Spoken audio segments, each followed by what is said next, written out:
தருமபுரி கிழக்கு மாவட்ட கழகத்தினுடைய பொறுப்பாளரும் நாடாளுமன்ற உறுப்பினருமான நம்முடைய அருமை சகோதரர் மணி புவனேஸ்வரி தம்பதியுடைய மகன்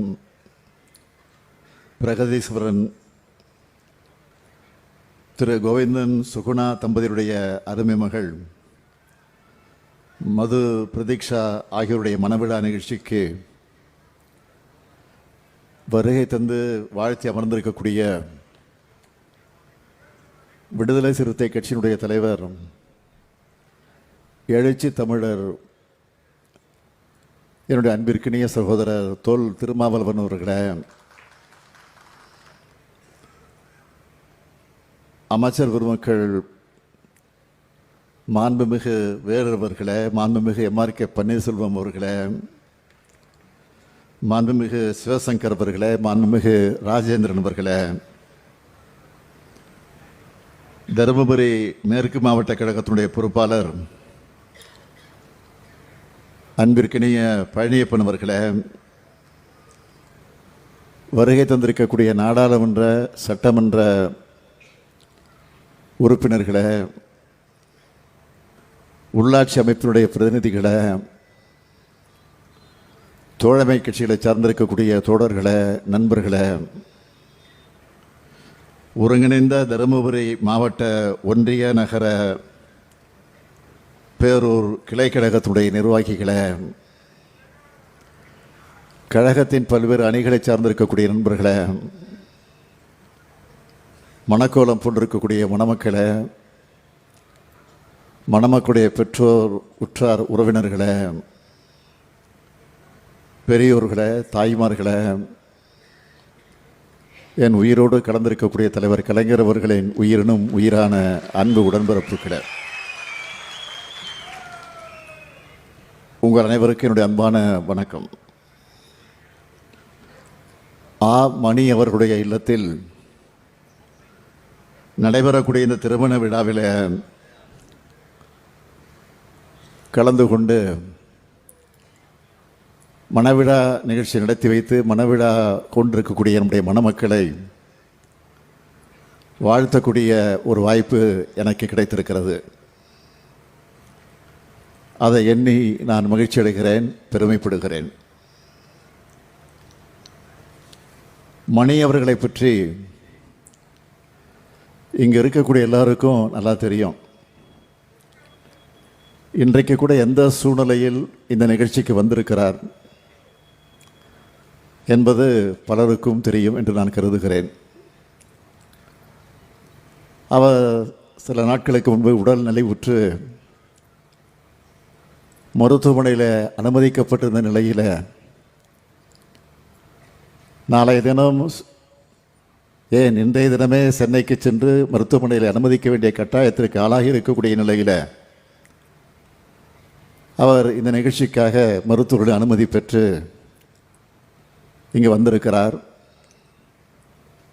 ஆக உடல்நலத்தை பற்றி இல்லாமல் கவலைப்படாமல் தலைவர் வருகிறார். அதுவும் நம்முடைய வீட்டில் நடைபெறக்கூடிய திருமண நிகழ்ச்சியில் பங்கேற்க வருகிறார். உடல்நலத்தை விட எனக்கு அதுதான் முக்கியம் என்ற அந்த உணர்வோடு இந்த நிகழ்ச்சிக்கு வந்திருப்பதை எண்ணி நாமெல்லாம் நிகழ்ச்சி அடைந்து கொண்டிருக்கிறோம். ஆக மணி அவர்கள் 1987 இருந்து கழக உறுப்பினராக தன்னை இணைத்து கொண்டு களப்பணியை ஆற்றி வருகிறார். வழக்கறிஞராக பணியாற்றி கொண்டிருந்த நேரத்தில் இவருடைய ஆற்றலை பார்த்து 2016 மாவட்ட வழக்கறிஞர் பிரிவினுடைய துணை அமைப்பாளராக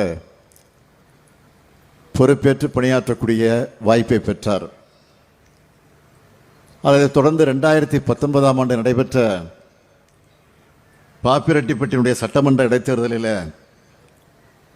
கழகத்தினுடைய வேட்பாளராகவும் போட்டியிட்டிருக்கிறார். அதற்கு பின்னால் 2020-22 வரை மாவட்ட பொறுப்புக்குழுவினுடைய உறுப்பினராக பணியாற்றி இருக்கிறார். 2023 தருமபுரி மேற்கு மாவட்டத்தினுடைய துணைச் செயலாளராக அவர் தன்னுடைய பணியை தொடர்ந்து நிறைவேற்றியிருக்கிறார். இப்படி படிப்படியாக அடுத்தடுத்து அவருக்கு பல பொறுப்புகள் அவரை தேடி வந்து அதை அவர் ஏற்றுக்கொண்டு அவர் பணியாற்றிய அந்த சிறப்பான நிகழ்ச்சிகளெல்லாம் எண்ணி பார்க்கிற நேரத்திலே தான் அவர் இப்பொழுது தருமபுரி நாடாளுமன்றத்தினுடைய உறுப்பினராகவும் மக்களால் தேர்ந்தெடுக்கப்பட்டு இன்றைக்கு நாடாளுமன்றத்தில் ஒலித்து கொண்டிருக்கிறார். அதேபோல் இன்றைக்கு தருமபுரி கிழக்கு மாவட்டத்தினுடைய பொறுப்பாளராகவும் இருந்து தன்னுடைய கடமையை நிறைவேற்றி கொண்டிருக்கிறார். ஆக மக்கள் பணி, கழகப் பணி, இந்த 2 பணிகளையும் அவர் சிறப்பாக நிறைவேற்றி கொண்டிருக்கிறார். மணி என்கிற அவருடைய பெயருக்கு முன்னால் அவருடைய இனிஷியல் ஆவண்ணா என்ற அந்த தான் அவருடைய இனிஷியலாக அமைந்திருக்கிறது. அவருடைய சிறப்பான செயல்களை பார்த்து எல்லோருக்கும் ஏற்படுகிற வியப்பு தான் அது. அப்படியா என்று எல்லோரும் சொல்லக்கூடிய வகையில் வளர்ந்திருக்கிறார் நம்முடைய மணி அவர்கள். ஆக கழகத்தை பொறுத்த வரைக்கும் சிறப்பாக பணியாற்றக்கூடியவர்களுக்கு அது பதவிகளாக இருந்தாலும் பொறுப்புகளாக இருந்தாலும் தேடி வரும். ஆக அப்படி தேடி வந்த பொறுப்பைத்தான் இன்றைக்கு அவர் ஏற்றுக்கொண்டு நம்முடைய மணி பெயருக்கேற்றார்போல் மணியாக பணியாற்றி கொண்டிருக்கிறார் என்று சொன்னால் அது மிகையாகாது. ஆக இப்படிப்பட்ட ஒரு செயல் வீரருடைய இல்லத்தில் நடைபெறக்கூடிய இந்த மணவிழா நிகழ்ச்சியில் பங்கேற்கிற நேரத்தில் நான் உள்ளபடியே மகிழ்ச்சி அடைகிறேன், பெருமைப்படுகிறேன். நேற்றைய தினம் மிக முக்கியமான தமிழகத்தில் இருக்கக்கூடிய அனைத்து கட்சியினுடைய கூட்டத்தை சென்னையில் நடத்தி முடித்துவிட்டு நானும் நம்முடைய தொல் திருமாவர்களும் மற்றவர்களும் இங்கே வந்திருக்கிறோம். நேற்று நாம் அந்த கூட்டத்தை கூட்டி பல்வேறு கருத்துக்களை, ஆலோசனைகளை எல்லாம் வழங்கியிருக்கிறோம். முக்கியமான ஒரு தீர்மானத்தையும் நிறைவேற்றியிருக்கிறோம். என்ன என்பது உங்களுக்கும் தெரியும்.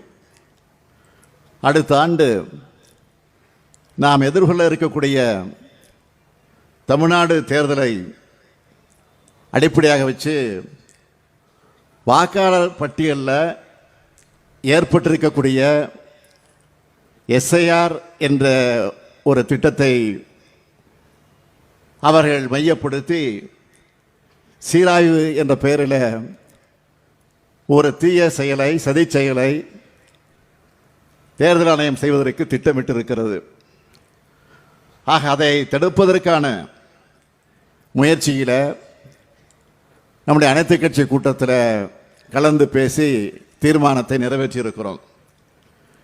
அங்கே உரையாற்றி இருக்கக்கூடிய அத்தனை பேருமே நேர்மையாக தேர்தலை நடத்த வேண்டும், உண்மையான வாக்காளர் பட்டியல் அவசியம் என்ற கருத்தை வலியுறுத்தி பேசியிருக்கிறார்கள். அது மட்டுமல்ல, அதுக்கு உரிய அவகாச காலத்தை கொடுக்கணும். பதற்றமில்லாத சூழலில் தான் அதை செய்யணும்.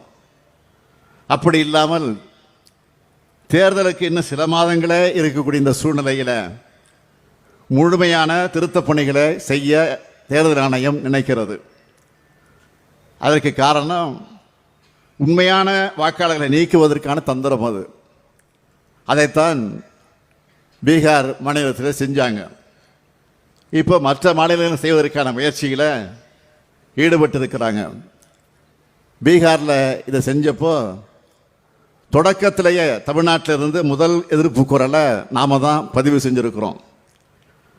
அது மட்டுமல்ல, மக்களவையினுடைய எதிர்க்கட்சி தலைவராக இருக்கக்கூடிய காங்கிரஸ் பேர் இயக்கத்தினுடைய இளம் தலைவராக விளங்கி கொண்டிருக்கக்கூடிய திரு ராஜீவ்காந்தி அவர்கள், அதேபோல் பீகாரினுடைய இளம் சிங்கமாக இருக்கக்கூடிய தேஜஸ்வி அவர்களும் அந்த எஸ்ஐஆருக்கு எதிராக அந்த மாநிலத்தில் ஒரு பெரிய புரட்சியை செஞ்சாங்க. அதை தொடர்ந்து உச்சநீதிமன்றத்தில் வழக்கும் தாக்கல் செய்யப்பட்டிருக்கக்கூடிய நிலையில் தேர்தல் ஆணையம் அதற்குரிய பதிலை சொல்லலை, உரிய விளக்கத்தையும் சொல்லலை. பீகார் மாதிரியே தமிழ்நாட்டில் இருக்கக்கூடிய மற்றும் சில மாநிலங்களையும் செய்ய நினைக்கிறாங்க. அதை தடுத்து நிறுத்தத்தான் நாம் அனைத்து கட்சி கூட்டத்தை நேற்றைக்கு கூட்டி தீர்மானத்தை நிறைவேற்றியிருக்கிறோம். நாம் நடத்தின கூட்டத்துக்கு கூட இன்றைக்கு எதிர்க்கட்சியாக இருக்கக்கூடிய அதிமுக அதில் பங்கேற்கலை. இன்னும் ஓரிரு கட்சிகள் அதில் பங்கேற்கலை. தேர்தல் ஆணையத்தில் இந்த நடவடிக்கைக்கு எதிர்ப்பு தெரிவிச்சிருக்காங்க.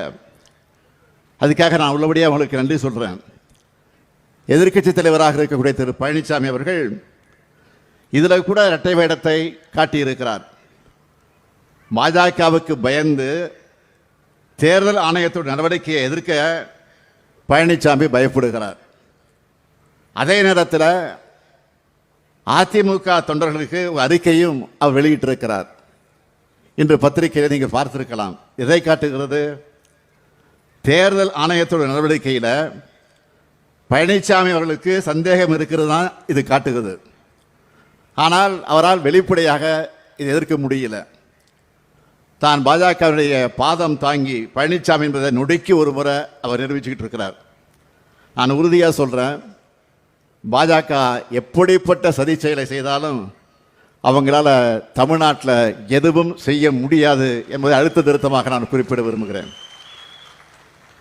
அதனால தான் தங்களுடைய திட்டங்கள் தமிழ்நாட்டில் எதுவும் எடுபட மாட்டேங்குது என்கிற அந்த ஆத்திரத்தில் தான் நம்ம மேலே இருக்கக்கூடிய வன்மத்தில் தான் இப்போ என்ன பேசுகிறாங்க. அதிலும் குறிப்பாக மாண்புமிகு பிரதமர் மோடி அவர்களே போய் பீகார் மாநிலத்தில் போய் என்ன பேசியிருக்கிறார்? தான் எல்லாருக்குமான பிரதமராக விலகி கொண்டிருக்கக்கூடியவர் மோடி அவர்கள். ஆனால் அங்கே போய் என்ன பேசுகிறார் என்று சொன்னால், தமிழ்நாட்டை காட்டி பீகாரில் வெறுப்பு பேச்சை பேசியிருக்கிறார். வந்தாரை வாழ வைக்கக்கூடிய தமிழ்நாட்டை எல்லோருடனும் சகோதரத்துடனும் பழகக்கூடிய நம்மை பற்றி இந்த மண்ணில் வாழக்கூடிய எல்லாருக்கும் நல்லா தெரியும். கடந்த 1ஆம் தேதி வெளியாகி இருக்கக்கூடிய தினத்தந்தி நாளிதழ்களில் கூட பீகார் மாநிலத்தைச் சேர்ந்த மக்கள் அழைத்திருக்கக்கூடிய பேட்டியை நீங்கள்லாம் பார்த்துருப்பீங்க.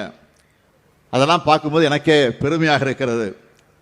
தமிழ்நாடு எப்படியெல்லாம் எங்களுக்கு வாய்ப்புகளை உருவாக்கி தருது, தங்களுடைய வாழ்க்கை தரத்தை எப்படியெல்லாம் உயர்த்தி இருக்குதுன்னு மிக தெளிவாக பீகார் மக்கள் தமிழ்நாட்டில் வந்து பணிபுரியக்கூடிய, தொழில் செய்து கொண்டிருக்கக்கூடிய, வாழ்ந்து கொண்டிருக்கக்கூடிய அந்த பீகார் மக்கள் பேசியிருக்கிறார்கள்.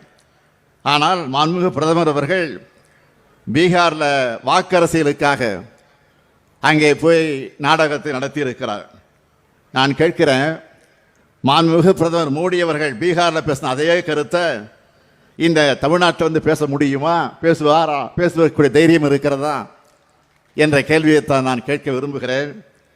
ஆக யார் என்ன சதி செஞ்சாலும், எத்தனை அவதூறுகளை நம் மீது பரப்பினாலும், எவ்வளவு போலி செய்திகளை எல்லாம் அவர்கள் உருவாக்கினாலும், நான் தெளிவோடு சொல்லுகிறேன், இங்கே நம்முடைய தோல் திருமாவர்கள் குறிப்பிட்டதைப் போல 2026 திராவிட முன்னேற்ற கழகத்தின் தலைமையில் இருக்கக்கூடிய ஆட்சி நிச்சயம் அமையும் என்று நான் இந்த நேரத்தில் அன்றைக்கு எல்லா சேனல்லையும் சொல்லுகிறேன், எல்லா டிவியிலையும் எல்லா சேனல்களையும் திராவிட மாடல் 2.0 ஆட்சி அமைஞ்சது என்ற செய்தி தான் வரப்போகிறது.